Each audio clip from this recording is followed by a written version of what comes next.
విజయవాడ మారుతీనగర్లో నివాసం ఉంటున్న electrical ADA Subbarao ఇంటిపైన ఏసీబీ అధికారులు దాడులు జరిపారు. అతని వద్ద ఆదాయానికి మించి ఆస్తులున్నట్లు ఏసీబీ అధికారులు గుర్తించారు. ఆయన నివాసంలో భారీగా ప్రామిసరీ నోట్లు, ఖాళీ చెక్కులను స్వాధీనం చేసుకున్నారు ఏసీబీ అధికారులు. సుబ్బారావు అధిక వడ్డీలకు అప్పులిస్తున్నాడేమోననే అనుమానాన్ని ఏసీబీ అధికారులు అనుమానం వ్యక్తం చేశారు. అతనికి విజయవాడతో పాటు పలు ప్రాంతాల్లో ఉన్న స్థిరాస్తులను అధికారులు గుర్తించారు. దీంతో పాటు అతని బ్యాంక్ లాకర్లోని 800 గ్రాముల బంగారాన్ని సైతం అధికారులు స్వాధీనం చేసుకున్నారు.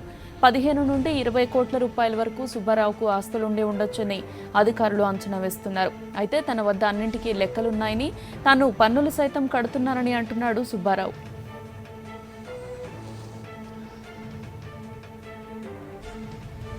దీనిపై మరింత సమాచారం మా కరెస్పాండెంట్ లక్ష్మి అందిస్తారు. లక్ష్మి, చెప్పండి, ఖాళీ చెక్కులు, భారీగా ప్రామిసరీ నోట్లు దొరికాయని చెప్తున్నారు. దీన్ని బట్టి చూస్తే ఈ సుబ్బారావుకు కాల్ మనీకి ఏదైనా లింక్ ఉంది అని అధికారులు భావిస్తున్నారా?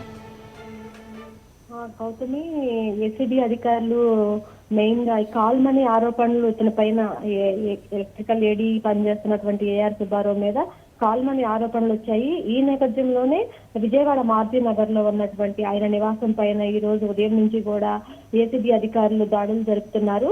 ఈ నేపథ్యంలో అతని వద్ద ఆదాయానికి నుంచి ఆస్తులు ఉన్నట్లు కూడా వారు గుర్తించారు. దీంతో పాటు మొత్తం ఖాళీ ప్రామిసరీ నోట్లతో పాటు ఖాళీ చెక్కులు కూడా పెద్ద సంఖ్యలో వాళ్ళు స్వాధీనం చేసుకున్న పరిస్థితి. 1.3 కోట్లు విలువ చేసేటటువంటి ప్రామిసరీ నోట్లు కూడా వీళ్ళు స్వాధీనం చేసుకున్నారు. ప్రస్తుతానికి అయితే ఇంకా దాడులు అయితే కొనసాగుతూనే ఉన్నాయి.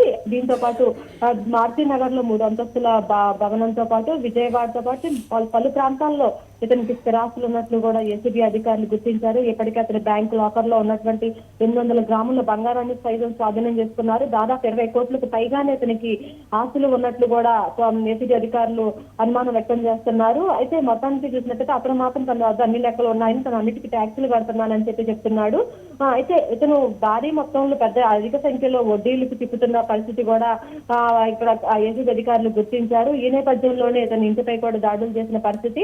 అయితే కాల్ మనీలో చాలా మంది బాధితులు ఫిర్యాదు ఇచ్చారు. ఈ నేపథ్యంలో ఇతని పేరు కూడా ఉండవచ్చేమో అన్న అనుమానం కూడా వ్యక్తమవుతుంది. ఈ నేపథ్యంలో ఏసీబీ అధికారులు ఈ రోజు ఉదయం నుంచి కూడా దాడులు జరుపుతున్నారు. భారీ సంఖ్యలో ఆస్తులు అయితే ఇప్పటి వరకు అయితే స్వాధీనం చేసుకున్నారు.